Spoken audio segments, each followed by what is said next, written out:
سب دیکھنے اور سننے والوں کی خدمت میں محبت بھرا سلام۔ کل انگلینڈ میں جناب ایک مسجد میں حملہ کیا گیا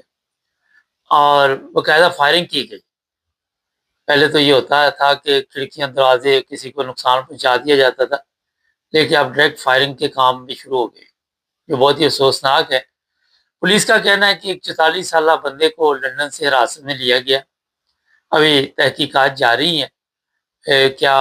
وہ بندہ واقعی اس میں شامل ہے اور کتنے اور لوگ شامل ہیں۔ کچھ دنوں کے بعد ظاہر ہے جیسی تحقیقات آگے بڑھے گی تو پتہ چلے گا۔ مگر یہاں لندن میں جو مساجد ہیں وہاں پہ سیکیورٹی بہت ضروری ہوگی، وہاں پہ حالات اب ایسے نہیں ہیں۔ یہ بھی میں آپ کو بتا دوں کہ پچھلے لاسٹ ویک جرمنی میں بھی ہمارے پاس یہ اطلاع ہے کہ مسجد پہ حملہ ہوا ہے، اور اس پر ہمیں باقاعدہ طور پر لوگوں نے توجہ بھی دلائی تھی، مگر میں نے سوچا کہ چلو رہنے دیتے، لیکن لندن حملے کے بعد تو اس کا بھی ذکر میں نے کہا ضروری ہے۔ حالانکہ جرمنی میں اتنے بڑے حملے نہیں ہوتے، لیکن اکا دکا واقعات وہاں پہ بھی ہوتے ہیں۔ یاد رہے کہ پاکستانیوں کی جو وہاں پہ سب سے زیادہ مساجد یا آپ کہہ سکتے ہیں جہاں پہ پاکستانی جاتے ہیں، وہ احمدیہ جو لوگ ہیں ان کی بڑی تعداد میں کوئی 100 کے قریب، 80 90 100 کے قریب ایسی جگہ ہیں جہاں پہ اس سے زیادہ بھی ہو سکتی ہیں، جہاں پہ نماز پڑھتے ہیں۔ جو باقاعدہ مساجد ہیں وہ 84 کے قریب بتائی جا رہی، لیکن مختلف سینٹر بنائے گئے ہیں جہاں پہ نماز سینٹر بنے ہوئے۔ اسی طرح ترکی ہے، ان کی بہت زیادہ مساجد ہیں وہاں پہ، اب ان کی تعداد کا تو مجھے پتہ نہیں، اور بھی لوگ ہیں، لیکن زیادہ جو نظر آتا ہے یہی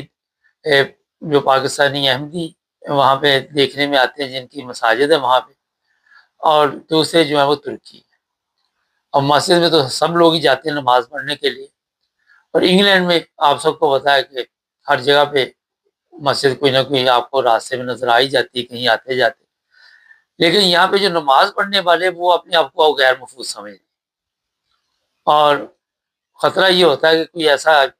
نقصان نہ ہو جائے جس سے کسی بندے کو گولی لگ جائے، جس طرح یہ فائرنگ ہوئی ہے۔ اور ان میں اضافہ ہونا یہ بڑی ایک حیرانگی کی بات ہے۔ پچھلے دنوں میں نے آپ کو پروگرام بتایا تھا کہ 70 کے قریب جو واقعات ایک سال میں ہوئے، اور اس سے پہلے اتنی بڑی تعداد میں واقعات نہیں ہوتے مختلف جگہ پہ۔ یہ صرف میں انگلینڈ کی بات کر رہا ہوں، دوسرے یورپ کے ممالک کی نہیں میں کر رہا۔ جو مسائل ہیں وہ آپ سب کے سامنے ہیں۔ لوگ یہ نہیں کہ پاکستان میں صرف مذہب کے نام پہ نفرت کرتے ہیں ایک دوسرے سے، جس طرح وہاں پہ بھی احمدیوں کے خلاف نفرت آپ سب کے علم میں ہے کہ آئے دن کوئی نہ کوئی سوشل میڈیا تو بھری پڑی ہے ڈیلی کے حساب سے، مگر یہاں بھی جو دوسرے لوگ ہیں وہ مسلمانوں کے خلاف، سارے نہیں ہیں، بڑے اچھے لوگ بھی یہاں پہ، مگر چند ایک لوگ ہوتے ہیں۔ پاکستان میں تو سارے کے سارے ہی ایسے کر دیے گئے ہیں نا، مگر یہاں پہ چند ایک ہوتے ہیں جن کے دلوں میں یہ نفرت پیدا کی جاتی ہے۔ اور یہ بھی آپ کو بتا کہ یہاں پہ اب تو کوئی مہینہ خالی نہیں جا رہا جب کوئی پکڑا نہ جائے، کوئی نہ کوئی پچھلے مہینے بھی گرفتاریاں عمل میں آئی تھی، لیکن یہ بڑھ رہے ہیں آہستہ آہستہ واقعات، اس کو کنٹرول کرنا بڑا مشکل ہوتا جا رہا ہے۔ یہ اس لیے میں آپ کو بتا رہا کہ ہمارے یہاں پہ غیر ملکی ہیں، یہ مسلمان ہیں، ان کی کمزوریاں بھی بے شمار ہیں، جس کی وجہ سے یہ معاملات جو ہیں وہ ٹھیک نہیں چل رہے۔ ہمارے جو یہاں پہ ینگ بچے ہیں، بچیاں ہیں، یا جو بھی ہیں، وہ بھی لڑائی جھگڑے فتنہ فساد میں کسی سے پیچھے نہیں، سارے ہی نہیں، لیکن کچھ ایسے ہمارے پاس اطلاعات ہیں کہ جو ہر وقت اسی چکر میں رہتے ہیں کہ لڑائی جھگڑا کر کے کوئی نہ کوئی نقصان پہنچائے جائے۔ اور مل جل کر رہنے کا تو یہاں پہ جس طرح بڑے اچھے اچھے لوگوں کے ساتھ بھی زندگی گزر جاتی ہے، کئی آپ کے ہمسائے بڑے اچھے ہوتے ہیں، اگر کوئی غلط مل جائے تو وہاں پہ بھی صاف بن جاتا ہے۔ مگر یہ حالات مزید اگر اسی طرح رہے تو مساجد کی سیکیورٹی جو ہے بارہ بڑھانی پڑے گی۔ اور میں پچھلے ہفتے میں یہاں لندن میں بارہ ایک مسجد کے باہر سے گزر رہا تھا، شاید ساؤتھ ہال تھی، تو میں نے چیک کیا وہ بند تھی اس وقت مسجد شاید، اور نماز کے وقت پہ کھولی جاتی ہے تاکہ لوگ نماز پڑھیں۔ اور اس کے بعد پھر اسی طرح پچھلے دنوں میں گرین اسٹریٹ پہ گیا ہوا تھا، تو وہاں پہ بھی میں نے چیک کیا تو وہ مسجد بھی بند تھی، لاک کی ہوئی تھی، لیکن جو شرارت کرنے والے ہوتے ہیں وہ لوگ کی مسجد کے اوپر سے بھی فائرنگ کر دیتے ہیں،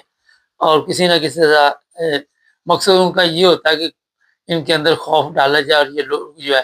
ان کو میسج دیا جائے کہ یہاں پہ ایسے لوگ رہتے ہیں جو آپ کی مسجد کو یا آپ کی عبادت کو ایکسیپٹ نہیں کر رہے کسی صورت میں۔ تو یہ چیزیں جو ہے سامنے آنا یہاں کے، کیونکہ جرمنی ہو یا انگلینڈ ہو، یہاں پہ تو بڑے پرامن حالات رہتے ہیں اس معاملے میں، لوگ اپنی اپنی عبادت بھی کرتے ہیں۔ انگلینڈ میں اتنی زیادہ مساجد ہیں، لیکن اس کے باوجود یہ واقعات جو ہے یہ میسج دے رہے ہیں کہ آنے والے دنوں میں مزید جو حالات ہیں وہ خراب ہوں گے، پولیس کارروائی کرے گی، گرفتار کرے گی۔ آپ کو پتہ ہے کہ یہاں پہ سزا 2-3 سال ہوگی، 4 سال ہوگی، زیادہ سے زیادہ یہ بھی پوچھا جائے گا کہ آپ کے پاس یہ مسٹر کدھر سے آیا، مشین گن کدھر سے آئی، کدھر سے فائرنگ کی، یہ بھی سوالات یہاں پہ ضرور اٹھائے جاتے ہیں۔ اور یہ لوگ کون ہے جو ان کو سپلائی کرتے ہیں، ان کا پتہ کیا جائے گا۔ کافی ٹائم لگ جاتا ہے یہاں پہ، انکوائری بھی ایک دن کا معاملہ نہیں ہے۔ تو جو لوگ بھی مساجد کی طرف جاتے ہیں انہیں بھی اپنی حفاظت خود کرنی چاہیے، اور جتنی بھی مساجد یہاں پہ ہیں، انگلینڈ میں ہوں یا جرمنی میں ہوں، کوشش کریں کہ وہاں پہ سیکیورٹی کا بندوبست ہو۔ لوگ سمجھتے ہیں کہ کیمرہ لگانے سے سیکیورٹی وہ سر کے اوپر ڈھانپ کے کپڑا شپڑا آ کے کارروائی کو ڈال دے، چور بھی تو یہی کام کرتے ہیں، تو آپ کدھر سے ڈھونڈتے پھریں گے، کہاں سے ملیں گے وہ لوگ؟ تو اس لیے جتنی بھی یہاں پہ مساجد ہیں، یورپ پورے میں ہی آپ کہہ سکتے ہیں، اسپین میں بھی پچھلے دنوں اس طرح کے واقعات ہماری نظر سے گزرے تھے، اٹلی میں بھی اس طرح کا کوئی نہ کوئی واقعہ ہو جاتا ہے۔ تو ان کی حفاظت کے لیے بہرحال کچھ نہ کچھ کرنا پڑے گا، اور بڑی محنت کے ساتھ یہ مساجد تیار کی جاتی ہے، لوگوں کی عبادت کے لیے ایسے بندوبست کیے جاتے ہیں۔ اور جب مسجد کے اندر نمازی ہوں اس وقت تو بہت زیادہ سیکیورٹی ہونی چاہیے، اس وقت تو ہر بندے کو کم از کم دیکھ کے چیک کر کے پتہ ہونا چاہیے کہ یہ کون ہے، پھر وہاں پہ جانے دیں۔ میں یہاں لنڈن کئی دفعہ کئی مساجد میں گیا ہوں، وہاں پہ تو میں نے دیکھا وہاں پہ بندہ کوئی نہیں ہوتا کئی دفعہ۔ جرمنی میں بھی یہی حالات ہے کئی جگہ پہ، وہ ایسی وہاں پہ بڑی بڑی مساجد ہیں کہ وہاں پہ کوئی چیک کرنے والا ہی نہیں ہوتا کہ آپ کون ہیں، کہاں سے آئے ہیں۔ ہمارے یہ ہوتا ہے کہ جب نقصان ہو جائے پھر ہم سوچتے ہیں، پھر ہم بڑی تیز دوڑ لگا دیتے ہیں، اور جب تک نقصان نہیں ہوتا اس وقت ہم سوئے ہوتے ہیں۔ جب کوئی کام ڈال جائے پھر ہم سوچتے ہوئے اب تو پکڑ لو پکڑ لو پکڑ لو، پھر سیکیورٹی جو ہے وہ تیز کر دی جاتی ہے۔ یہ جناب چھوٹا سا آپ کو میسج ہے کہ جہاں بھی مساجد ہے وہاں پہ جانے سے پہلے اپنے میں آس پاس یا ارد گرد نظر رکھیں، اور کوئی ایسا واقعہ پیش نہ آئے، اللہ رحم کرے۔ گورنمنٹ یہاں کی تو مخلص ہے، آپ کو علم ہے کہ قوانین کے مطابق وہ کیس بھی چلاتے ہیں، سزا بھی دیتے ہیں، سارا کچھ ہوتا ہے، لیکن اس کے باوجود بھی حفاظت کرنی بڑی ضروری ہے۔ آپ کو اس چیز کا بھی علم ہے کہ پاکستان میں آئے دن کبھی کسی چرچ پہ حملہ ہو جاتا ہے، کبھی کسی احمدیہ مسجد پہ حملہ ہو جاتا ہے، اسی طرح پھر وہاں پہ حفاظت بھی کرنی پڑتی ہے، مگر وہاں کے حالات اور یہاں کے حالات مختلف ہے، کیونکہ یہاں تو اکا دکا بندہ جو ہوتا ہے وہ قابو آتا ہے، یا اس کے دماغ میں یہ چیز آتی ہے، ہمارے تو عام یہ حالات بن چکے ہیں، زمین آسمان کا فرق ہے۔ چینل کو سبسکرائب کر لے، جڑے رہے بس۔